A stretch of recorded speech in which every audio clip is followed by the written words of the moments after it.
You are only one decision away from a totally different life.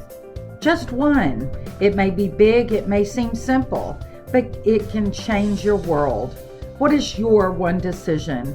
In this podcast, I will tell stories, give you tools, inspire you, and hopefully give you strength to make that one decision. Remember that inaction is an action, indecision is a decision. Purposeful decisions allow you to have control over the direction you go. Make that one purposeful decision and see where it takes you.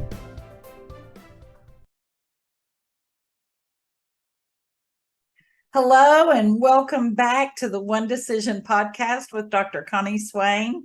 Thank you for being here. I've got a special guest today. But before I get to that, I just want to remind you that if you're watching this on YouTube, be sure to like, follow, ring the notification bell, and share this podcast with your friends and family. If you're watching on Rumble, please subscribe and share. Of course, I try to share it to Facebook and Instagram as well. And follow me on Instagram and Facebook so you can see all of the podcasts. And as promised, today I'm interviewing my sweet friend Wendy Salazar from Wendy's Mobile Painting Parties. Hi, Wendy. How are you doing? I'm good. How are you? I'm good. I'm so excited to have you. I'm excited to be here. Yes. So, as I said, Wendy has Wendy's Mobile Painting Parties. And if you don't know what that is, I'm going to let her explain that in a moment. But her husband, Gabe, is a big helper with her on that, which I just love that. And I will be posting a link to her Facebook and Instagram profiles in the comments so you can see more about her. But Wendy, tell us a bit about what you do and what a mobile painting party is. What the mobile painting party is, we are bringing the art studio experience to you. So we load up everything. We have easels, tablecloths, aprons, the whole 9 yards, and we will travel to wherever you're at, and we will set up at a business, at your home. We will set up at churches, workplaces. We do a lot of team building paint parties. And so these are some of the parties that we have done fairly recently. We can set up anywhere as small as 6 people if you're in Wise County, and we can set up to 50. So kind of a wide range of people, but these are some fairly recent ones that have just been a lot of fun. So I love the sunflower ones. it is It's so much fun. Yeah. So what other services do you provide? well, when which I know we're going to talk about in a little bit, but when COVID happened, I became an ordained minister because I had a cousin getting married. And so I have since performed several weddings, and I have quite a few on the books for this year and early next year because I love seeing people in love. So that was just one of those things that I've always wanted to do, and it was just a good time to do it. And I have been on our Decatur Swirl Committee for 7 years, 8 years now, and I am licensed with TABC, so I also bartend on the side at different various events, and people can hire me out to do that as well. I love that. I love that. You and I we shared committee fun one time for an event in Yeah. Decatur called Glitzy Glamour Girls Trailer Park. And I won't even begin to explain what that was, but it was a blast. It was so much fun. It is. Yeah, Wendy's very, very active in the communities here in Wise County. And she's been a huge blessing. So one of the things, and I had shared this with Wendy, but I want to share it with the followers. One of the reasons why I thought about interviewing Wendy is partially because I've seen her creativity and what she's able to do. But I was reading a book, and the name of the book, and I'm going to show it real quick. It may be backwards. Do It for a Day by Mark Batterson. And it's really and truly about starting good habits, getting rid of bad habits. But one of the things he wrote about in here, he says, somewhere between childhood and adulthood, we lose 119 questions per day. Part of becoming like little children is recapturing holy curiosity. Did you know that Jesus asked more questions than he answered? Did you know that Jesus asked more? I'm sorry, I was going to repeat that. Questions are a good measure of your curiosity quotient. In one study on divergent thinking, 98% of children between the ages of 3 and 5 scored in the genius category. Between the ages of 10, that number dropped to 32%. By the time those kids became teenagers, the number dropped to 10%, and only 2% of those over the age of 25 scored in the genius category for divergent thinking. Where did it go? It's the casualty of conformity. You have to swim upstream by living a countercultural life. And I loved reading that. It's sad. It was very sad to me. But one of the first times I think I met Wendy was at a painting party. And my sister was this fabulous artist and could paint, draw, charcoal, anything and everything. And I couldn't even draw a stick figure. And I got invited to this painting party, and I was actually able to paint a picture. Wendy walked me through it, and it really and truly touched my heart because I've never thought of myself as creative. So I thought of calling and talking to Wendy, and I told her about this quote and I was blown away. So why don't you share your thoughts on that? Um, first of all, I always love when people are like, "Oh, I can't do this. I can't do this. I can't even draw a stick figure." Because my favorite answer is, "Well, good thing we're not drawing stick figures today." So I always love it when people say that. And one of my greatest blessings is when we get done at the end of the party, whether there's a partial stencil or it's heavily stenciled or there's no stencil at all. One of my favorite things is when somebody looks at their painting, they're like, "I can't believe I just did this."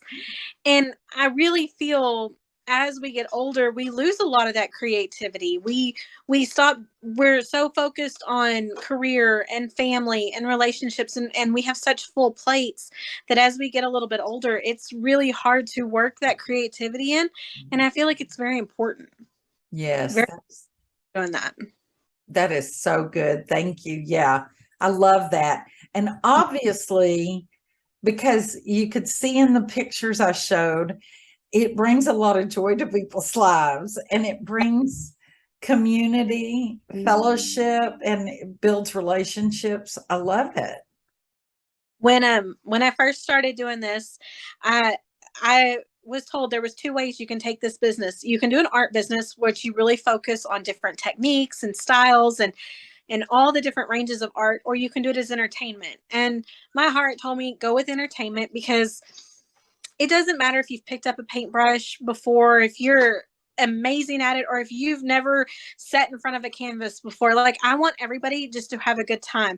It's about seeing friends and family you haven't hung out with for a while, and basically at the end of the afternoon you have a really cool door prize that you're taking home. So something that you've created, but it's relationships and friendships and people hanging out. And I really wanted a space where people could get together and have that and share that and laugh and joke. And my parties they're not strict. If everybody's laughing and joking and having a good time, I'm not going to interrupt and be like, "Okay, this is the next step." Like, we're going to hang out and stuff and then we'll go on. But I want everybody to have fun doing this.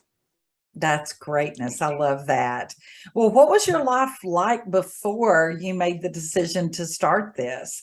What was your one decision that made you decide you wanted to offer Right. the service? So when my husband and when we were living in Houston, we had decided we were going to move back to Decatur. And I was born and raised here, and I left at 18. And so when we decided to move back here, I was like, what am I going to do? And him and I talked about it for a very long time. And I just I wasn't sure, like I had been working as a dean of students in a college, and it was just, I felt like I was working on working with people, but kind of getting on to people a lot. And it's not really that's not me. I want people to laugh and have fun and joke and kid around. And it was just a very serious role. And so when we moved back up here, I said, well, I have a list of things I don't want to do, but I'm not sure what I do want to do. And we talked about it. And Gabe says, when you in Houston, part-time, I had a job working for an art studio. And he said, you'd love that. Why don't you do that up here? And I'm like, but where? Decatur and Wise County, it's so broad. How do you pinpoint one area that's going to do really well to bring people in? And he looked at me and he thought for a second. He said, well, why don't you just do mobile? And I was like, okay. So a friend of mine that I went to high school with had messaged me and said, are you still doing paint parties? And I said, that's funny. I am. Yeah. We just talked about it. And she said, so would you do a paint party at our house? I was like, yes.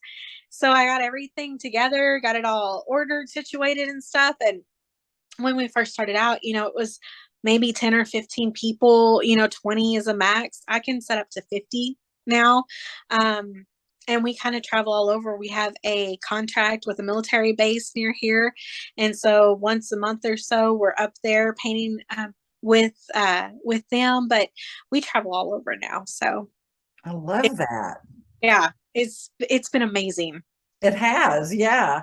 So how has doing this impacted you personally? What do you think it's changed about you as a person? Well, I know when I was working, when we lived in Houston, of course, it's different. Houston, it's very busy all the time, and it was a little much for me, I think, a lot of times. And so I would spend my evenings worrying about going to work the next day, and then I would spend all weekend not wanting to go to work on Monday. And I kind of think it zaps the joy out of you. And this job, it honestly does not feel like work. Like I look forward to it when somebody wants a new painting, or we're doing something we haven't done in a long time, or, there's just, it's so fun. And I love seeing people be creative and try something maybe out of their comfort zone. Getting to meet new people and travel places. Like we go to places, we went to Alney one time and ate at this cute little restaurant. And I don't know that I think I've been to Alney once in my life before this. So we get to go to all these different places that I wouldn't necessarily think to go to. And we've been to Graham on the Square at Christmas time, and it's amazing. And there's just so many different experiences that we've gotten to have with this business that I definitely wouldn't have, doing something different. I love that. That's very good.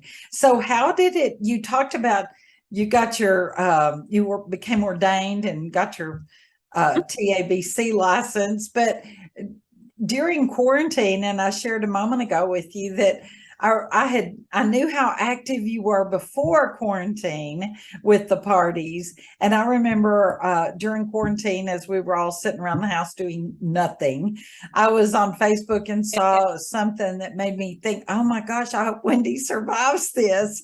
And you've really come back with a bang. But how did that impact you and your business? I honestly believe that one of the main things that helped was being mobile, and us going to people to do private parties.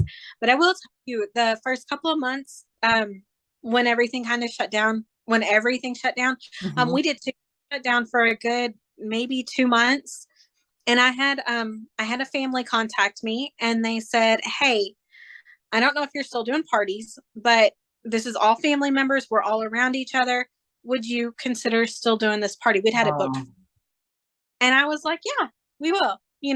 And so we started doing, a handful of parties here and there, a lot of families that were getting together, or friends that had been around each other the whole time and stuff like that. And it was amazing, but it was hard because it was nothing like it was before. And so that is when I actually became ordained and started doing weddings, because even though people weren't really doing a lot of parties and social activities, they were still getting married. So, and I love weddings and I love seeing people in love. And so, I got ordained to do weddings. And so that was kind of helping. And somewhere along the way, people just, they wanted that human connection and they wanted to be with their friends and family. And they just wanted to do something fun and get out of the house or, you know, hang out at the house. And so really a couple months into everything going on with COVID, that things just started building back up. And I would say they're just as good now as they've been, you know, pre 2020. Yes. That is fabulous. I love that. So Yes. is there any other major one decision that you have made in your life that you'd like to share? So when I left Decatur and I went to college in Colorado, and I had never stepped foot on the college campus before going to school there. And so I think orientation was my first time on the campus. And it was such an amazing experience. I didn't know anybody. I went there, had to kind of figure a lot of things out for myself and meet new people. And it really made me work on how to build relationships and get to know people, because I didn't know anybody when I first went there. And so that was a, I feel like that was my first one big decision, leaving here and going to a town that we'd passed through, but I'd never lived in. And I still have a lot of lifelong friends from that experience. But also, when I lived in Georgia, I had moved down to Houston. I took a job, and Houston was a town I had never been to, and it's huge. And there's so much, like, there's just so much in Houston.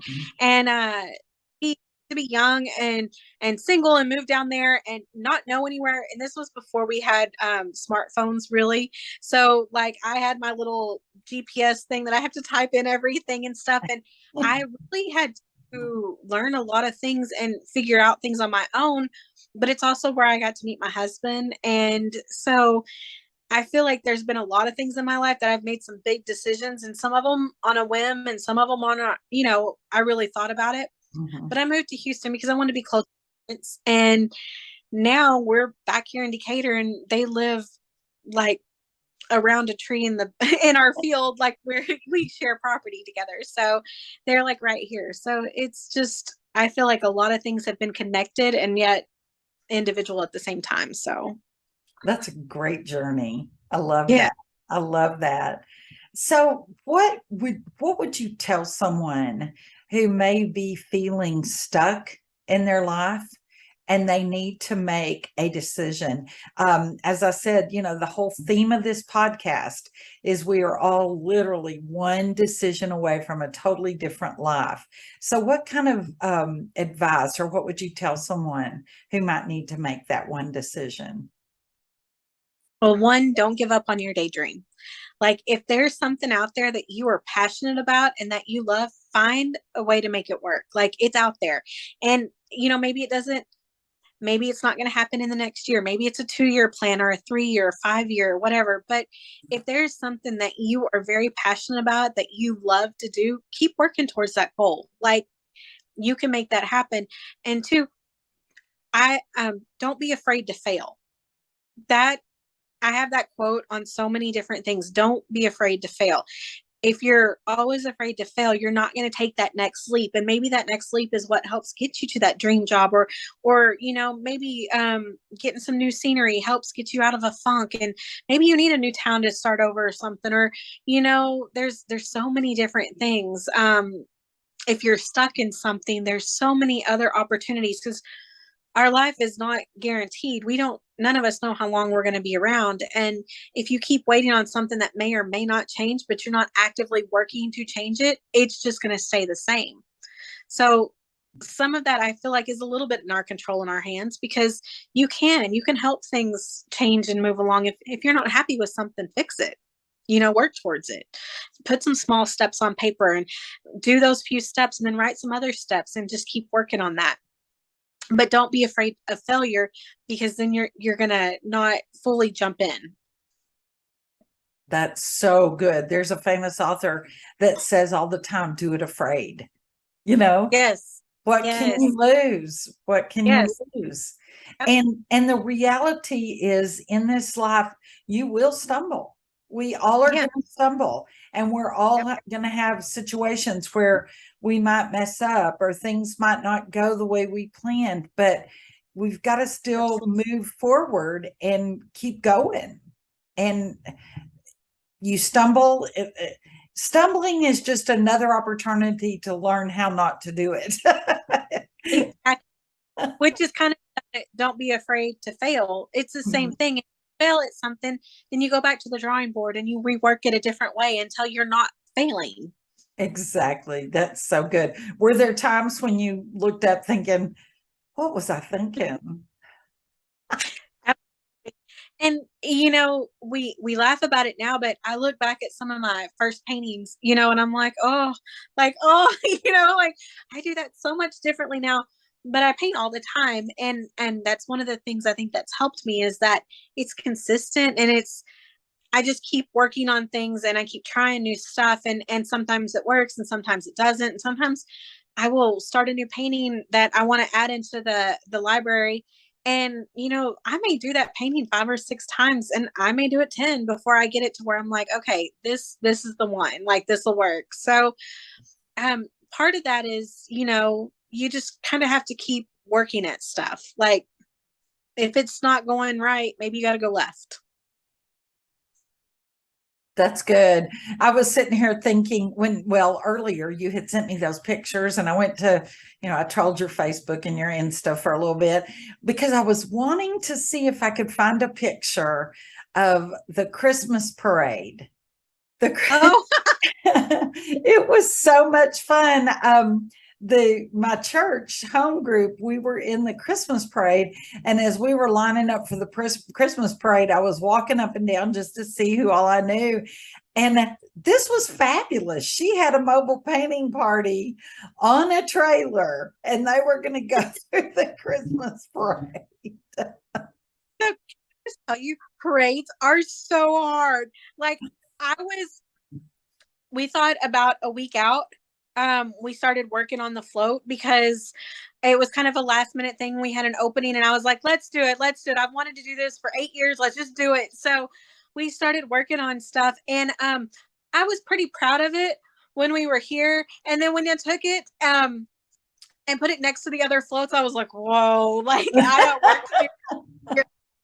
Those floats were amazing. But like you don't realize when you're there by yourself and you're working on stuff, like how like you've really got to fluff those up and make them very ornate and stuff. And it was fun, and I had a blast. I had my girlfriends with me and my mom, and we were throwing out candy, and we had so much fun. However, I think next year or this year, I want to go a little bit bigger and better because you know you Yeah, do it you once. got to. You got to. But parades are hard. Like floats are so much work. Like I had absolutely no idea. And November and December are our busiest months out of the year. So you need to be doing it now. Yes. So it's a labor of love. It was Yeah. so much fun, and I enjoyed it. I getting to like hear people, oh hey, I've done one of those, and a lot of fun, and people yelling out, oh I love that, let's do that again. And so that Yeah. was really fun. I, I thought it was ingenious, and I get what you mean. Some of them are very elaborate. But when I walked up and saw the painting party on the float, I thought that was brilliant. Yeah. It depicted exactly what you do, so it was greatness. It was really great. Well, I wanted to interview you because we all need a little color and creativity in our lives, right? And I just want to encourage people, if you're creative and you feel like you need an outlet, maybe take some time and see maybe how you can incorporate some of her ideas, or better, have a painting party and just invite all your friends and have a blast. It's not about being perfect, but it's just so much fun. And then if you're creative in another way, see how you can incorporate that creativity into your life. One yeah. of the pictures you sent, which I have to tell you, so I live in Albert, and some of y'all know this. Albert's tiny, but some new people to town that I just love have the llama ranch. Yep. One of Yep. the pictures I showed, Wendy did a painting party at the llama farm. And Yep. these people are brilliant. I thought that when I met them at the artisan market, I thought, this is brilliant because they have this farm. You can take your kids out there, but they do cookie decorating, they do all kinds of stuff. And I just thought that was so creative. They have stuff they do. It's Harmony Ranch alpacas, and Harmony they have Ranch. Oh, alpacas, yeah. yeah. Well, yeah, they look the Close, same. close. They do yoga with alpacas, and then they eat parties, and they do it is a lot of fun, and it's funny because I actually own alpacas. I have 3 of them Oh that we've my had for gosh. years now, and when I heard that they were coming into town, I actually reached out and I was like, "Oh my gosh, I'm so excited you're doing this!" Because and Stephanie and them, they are the sweetest people. They are Oh, really awesome. oh, they are. It's brilliant.